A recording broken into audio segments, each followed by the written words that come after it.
Durante la década de 1920 prevaleció el México bronco.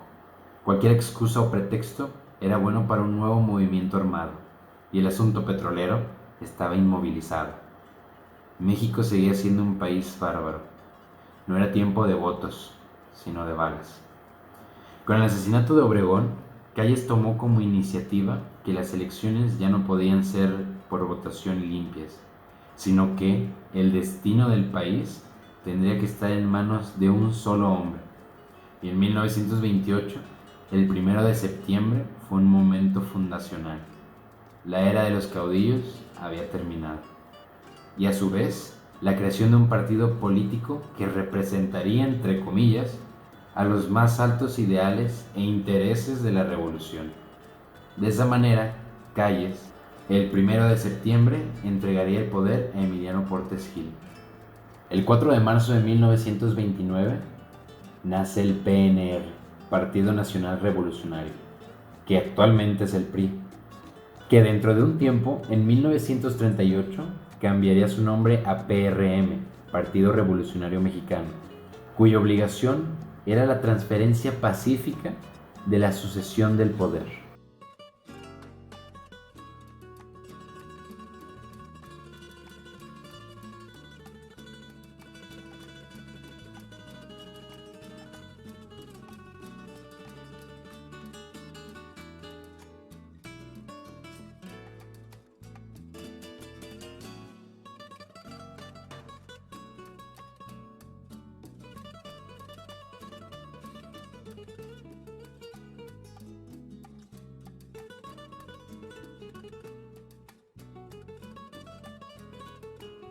Pero en 1929, un año después de las elecciones de Portes Gil, se verificó el magno fraude de la violencia en las urnas. Claro, el primero de tantos. Pascual subió a la presidencia, pero como dije antes, solo de relleno. Es más, hasta la misma clase política lo llamaba el nopalito, por baboso. Nadie lo respetaba, convirtiéndose así en el títere de Calles.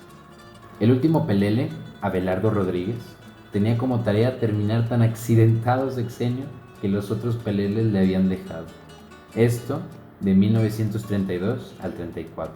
Después de tan accidentado sexenio, Calles decide destapar al chamaco, como Calles llamaba a Lázaro Cárdenas, que toma la presidencia en 1934. Calles seguía apostando que es y seguiría siendo el mero mero del país. De esta manera, el general Cárdenas se deshizo de Calles en 1936, de una manera sutil y civilizada. Lo mandó al exilio. Al igual que sus antecesores, Cárdenas decidió adentrarse en el tema petrolero, siendo que desde 1900, época en la que al igual que sus antecesores, Cárdenas decidió adentrarse en el tema petrolero, siendo que desde 1900, época en la que se empezó la explotación petrolera, las compañías petroleras eran intocables. Ni Carranza, ni Obregón, ni Calles metieron mano en eso, y cuando trataban de hacerlo, entraba la presión. Pero los tiempos habían cambiado. Cárdenas había anunciado a la nación la expropiación petrolera en 1938, dando pie al monstruo Frankenstein del gobierno. Cárdenas le dio vida. Los siguientes presidentes solo tenían que darle mantenimiento, dando entrada a la era del corporativismo mexicano, haciendo a los gobernantes más ricos y al pueblo más pobre. Cárdenas dejó el poder en 1940, dándole un respiro a México, gracias a Dios, con el nuevo presidente Manuel Ávila Camacho, escogido por Cárdenas, claro.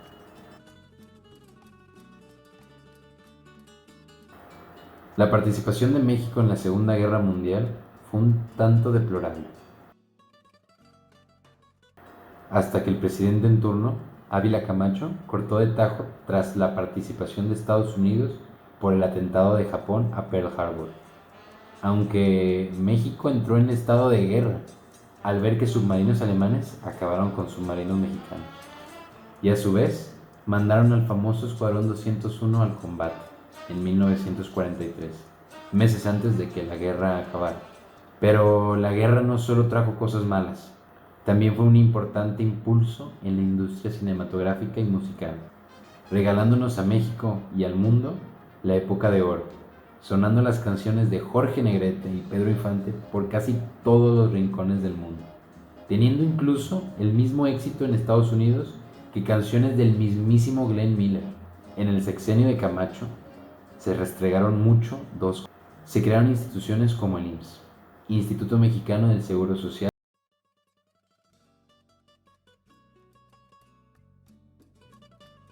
en unos años y unos meses después, pero ¿quién para la presidencia votaría por ellos? Se veía todos se supone, están conformes con Manuel PMR, con Efraín González Luna, pero poco a poco fueron ganando distrito tras distrito, creando un historial bastante bueno.